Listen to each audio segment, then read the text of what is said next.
Yes, so in this video, I want to explain how I became one of the most sought after sound men in Hollywood. Just joking. I want to hire me to do the sound for your kid's high school musical. And why is that? Because my technical knowledge is actually quite deep and quite vast. And I do have some experience. But the problem is that I can't hear if somebody says, I love you, or I love you. I can't hear the emotional, well, I mean, I can hear the emotional difference in those two things. Let's just say that the director says, I want that actor to say, I love you, but I want us to get the sort of the feeling like they don't really love them. So a good sound person would be able to pick the right mic, place it properly, set the right gain, and get the sound that most accurately um, portrays the actor's expression of that I love you. The good sound person understands what emotional effect you ultimately want to get from anything you record. And to me, that's what makes a good sound person or a good person in any of the arts. The understanding that technology doesn't matter. They don't need to understand anything about the technology except the bare minimums. All they need to understand is here are these mics. You can pick anyone you want. You can put it wherever you want, you know, subject to some constraints, like maybe it can't be in the visual field or whatever. And you can go get any equipment you want to record it. And once you're used to it, you know where to set the knob for that audio. And that's what makes you someone really good in the business.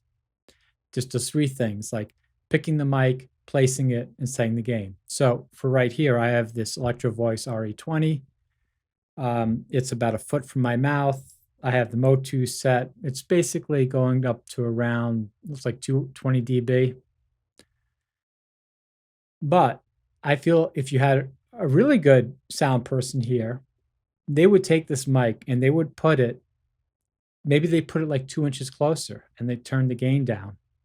And we would listen to it and it would sound better than I'm sounding now for the sort of emotional feel I want in this video. How did they get there? It doesn't make a difference. The only thing that matters is that they can get there. As the person who's going to listen to me or what I want my audience to hear, that's all that matters. But I want to make a video because some people say that just because that's true doesn't mean you don't need to learn the technology. I mean, it is true that if you have that amount of skill, you don't need to learn the technology if you have that complete and perfect skill. It doesn't matter whether you record in 32-bit or 24-bit, whether you understand the difference between them. It doesn't even matter if you believe things that demonstrably aren't true.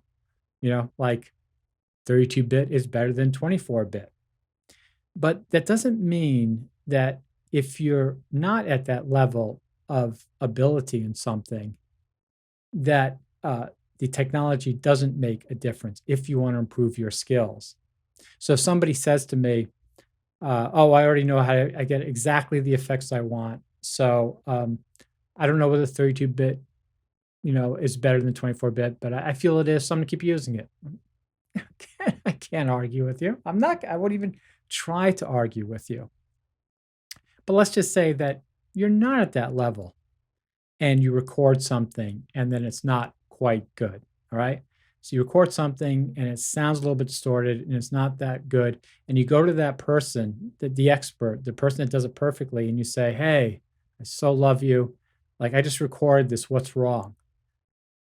That person is not going to know.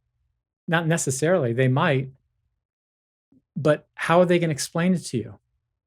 How are they gonna explain, "Oh, well, my feel is, yeah, yeah, you just pick it here and you put it there, and you should do that." That doesn't tell you anything, right?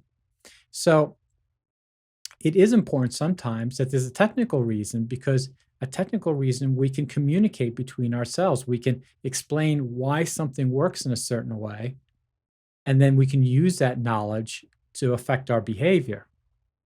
So, for instance, let's just say the gain control, right?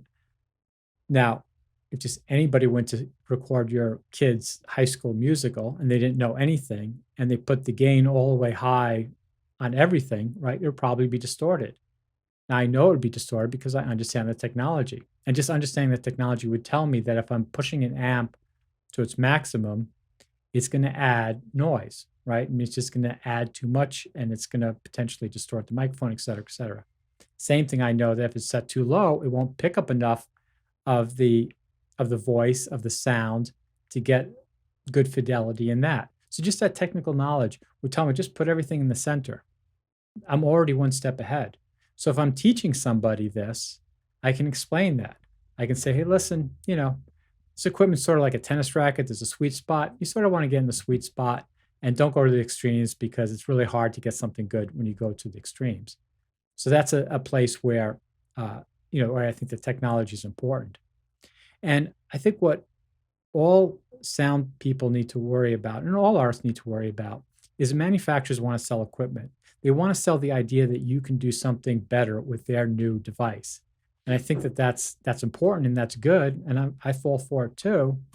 But we want to separate like how much of that is true.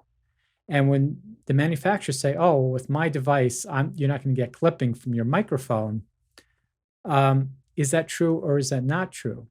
Now, again, if you can do everything perfectly, it doesn't make a difference whether you do 32-bit or 24-bit. Though, in my opinion, even if I'm the best sound recordist in the world, I'm not going to add more memory to my files for nothing. If there is no difference, and there is no difference. So, if I'm a top Hollywood sound person, my guess is they still all use 24-bit because they've done some tests and they say, I can't hear any difference. So I'm just going to save the memory. Or they'd use 32-bit if, downstream the production company wanted it. Obviously, then they do it. But for the most part, they're not going to buy into technology offering some sort of benefit that they cannot experience in their real life, right? I mean, they may not have an opinion about it, but it doesn't mean that they're going to believe something just because somebody says it's true. But if you're below that, if you're not a genius, then you need to be careful. Because if you listen to somebody that makes a claim that is false both technically and even in experience. Some people comment on some of my past videos and say, I record in 32-bit float and haven't gotten any clipping, so I think it's better. And I don't doubt for a second that there wasn't any clipping in their recordings. And I don't doubt that as long as they feel it's working, it's working. But it doesn't mean that, in fact, that the 32-bit float was preventing clipping. It just might have been a really good 2 weeks for them. In order for them to truly prove that 32-bit float was working, they would have to do 2 identical recordings with the same sound and then compare them. And then if they compared them, and this is what I ask people to do all the time in the comments, then they would send me the 2 files of the comparisons, and they would say, oh, look, see, it's completely different, and you can replicate this experiment by doing what I did. If you can't do that, then it's not true. It might be true, but you haven't proven it with an experiment. And again, just saying, well, I didn't get it. Fine. Again, if you're a genius and you're perfect, I'm not arguing that, that you're great at what you want to do. And I want to watch all my TV shows and movies with you at the controls of the audio equipment. I'm just saying that on the question of whether 32-bit float prevents clipping, that is not proven. And again, it gets back to people confused, like, oh, if somebody is doing it, like, I can just learn from them and then I can be better myself just by, talking to them or asking questions. You can't learn how to play the guitar well by talking to Jimmy Page for 1,000 years. And that's a dated reference, but you get what I mean. So for all of us, the only way to learn how to do audio recording is trial and error and understanding the technology.